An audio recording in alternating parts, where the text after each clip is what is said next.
আসসালামু আলাইকুম দর্শক, আমি আজকে দেখাতে যাব বাংলাদেশ থেকে যে সরকার পালিয়ে গিয়েছে এবং নেক্সটে জনগণ কাকে সরকার হিসেবে দেখতে চায় আমি এদেরকে জিজ্ঞাসা করব।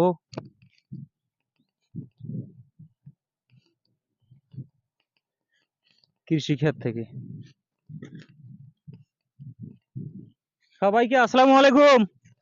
ওয়ালাইকুম আসসালাম। প্রথমে আমি এই ভাইকে জিজ্ঞাসা করতে চাই যে ভাই, হ্যালো ভাই, হ্যাঁ বলেন। আপনি বাংলাদেশে তো সরকার নাই, এখন যে স্বৈরাচার সরকার ছিল তিনি এখন পতন হয়েছে। এখন পরবর্তী ইলেকশনে আপনি সরকার হিসেবে কাকে দেখতেছেন একটু বলেন। ইসলামের দৃষ্টিতে আমি জামাতকে দেখতে চাই। আপনি জামাতকে দেখতে চান? হ্যাঁ জামাত আসলে দেশে মানে ভালো কর্মকাণ্ড করবে নাকি? হ্যাঁ, ইনশাআল্লাহ জামাত এলে দেশে অনেক উন্নতি হবে, যা ইসলামের পক্ষ থাকবে। আচ্ছা, ঠিক আছে ভাই, ধন্যবাদ আপনাকে।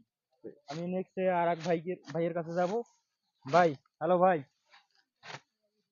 আপনি একটু বলেন পরবর্তী ইলেকশনে, সামনে যে ইলেকশন আসতেছে এই ইলেকশনে কাকে সরকার হিসেবে আপনি দেখতেছেন?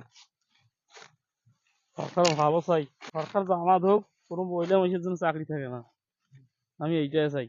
আচ্ছা, থ্যাংক ইউ ভাই, ধন্যবাদ আপনাকে। নেক্সট আমি আরেকজনের কাছে যাব। হ্যালো চাচা, হ্যালো চাচা, একটু বলেন বাংলাদেশের সামনে যে ইলেকশন আসবে সেই ইলেকশনে কাকে সরকার হিসেবে দেখতেছেন? ওই জামাত হোক চাই না। জামাতক, সবাই জামাতক আছেন। হ্যাঁ,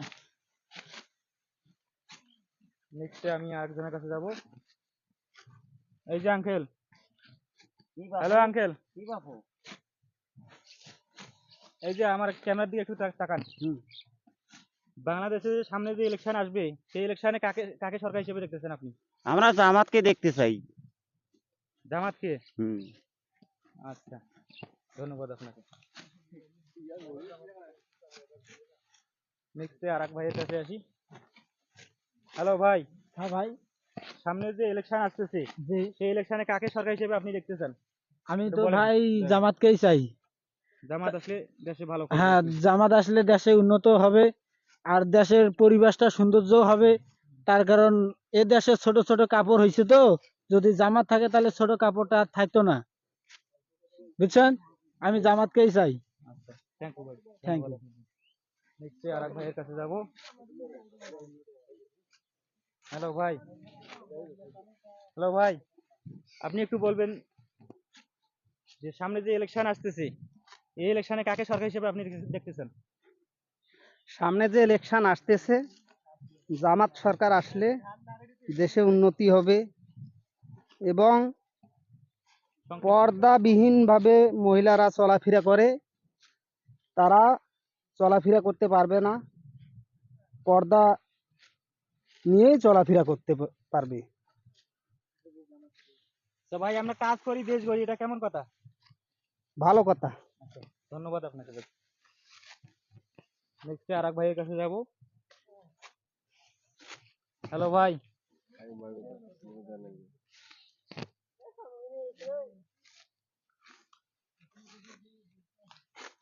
এই যে, হ্যালো ভাই, ছোট ভাই, আপনাকে কিছু জিজ্ঞাসা করি। সামনে যে সরকারি ইলেকশন আসতেছে এই ইলেকশনে আপনি কাকে সরকার হিসেবে ছাঁটাই বাছাই করতে চান একটু বলবেন। আমি তো চাই যে জামাতি হোক। জামাতি হোক? হ্যাঁ জামাত হলে দেশে ভালো করবে আর কি, নাকি সেটা মনে হ্যাঁ হ্যাঁ, করতেছেন? দেশ ভালো ভালো উন্নত হবে। ভাই, মানে একটু ভালো কোরআনের কথা বলেন। কোরআনের কোরআনের ইয়ে হবে। কোরআনের আইনটা, রাষ্ট্রায়ন হবে আপনি সেটা বলতেছেন? হ্যাঁ। আচ্ছা, নেক্সট আর এক আঙ্কেলের কাছে যাব। তোমার, হ্যালো আঙ্কেল, আচ্ছা বলেন। সামনে যে ইলেকশন আসতেছে এই ইলেকশনে আপনি কাকে সরকার হিসেবে দেখতে চান? আমি তো জামাতকে চাই। জামাতকে দেখতে চান? হ্যাঁ, জামাত আসলে দেশে ভালো করবে আর কি। দেশে ভালো হবে এবং কোরআনের আইন চালু হবে। কিন্তু আরো তো অন্য অন্য দল আছে। আর অন্যান্য দল আছে, এগুলো তো কোরআনের আইন চালু করবে না। এরা তো নিজের স্বার্থ নিয়ে চলে। তা তো। হ্যাঁ, এরা নিজের স্বার্থ নিয়ে চলে। এরা তো টাকা পয়সা যখন হবে সবাই বিদেশ পালাইবে। আচ্ছা, এরা তো সব বিদেশি পালাবি এলা। ধন্যবাদ যেমন ধন্যবাদ, হাসিনা সরকার ধন্যবাদ। পালাইছে টাকা টুকা নিয়ে। ধন্যবাদ আপনাকে। নেক্সট এই ভাইয়ের কাছে আসবো। হ্যালো ভাই, আপনি বলবেন সামনে যে ইলেকশন আসতেছে, জি। এই ইলেকশনে আপনি কাকে সরকার হিসেবে দেখতে চান, একটু বলবেন।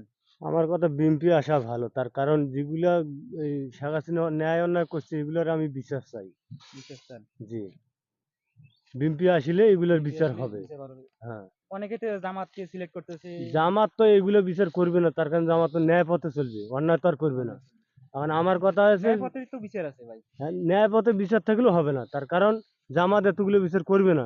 বিএনপি যদি আসে তো এগুলোর বিচার হবে, তার কারণ শেখ হাসিনা মানে যাই হোক না কেন এগুলোর আমি বিচার চাই।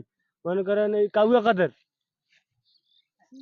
কাদের ওর আমার কথা ওর যে এমন শাস্তি হওয়া উচিত, আর ঠ্যাং দুটো উপরে বান্ধা ব্রিজের কাছে বান্ধা ওর যাতে করে বাস একজন সবাই লাথি দেয়।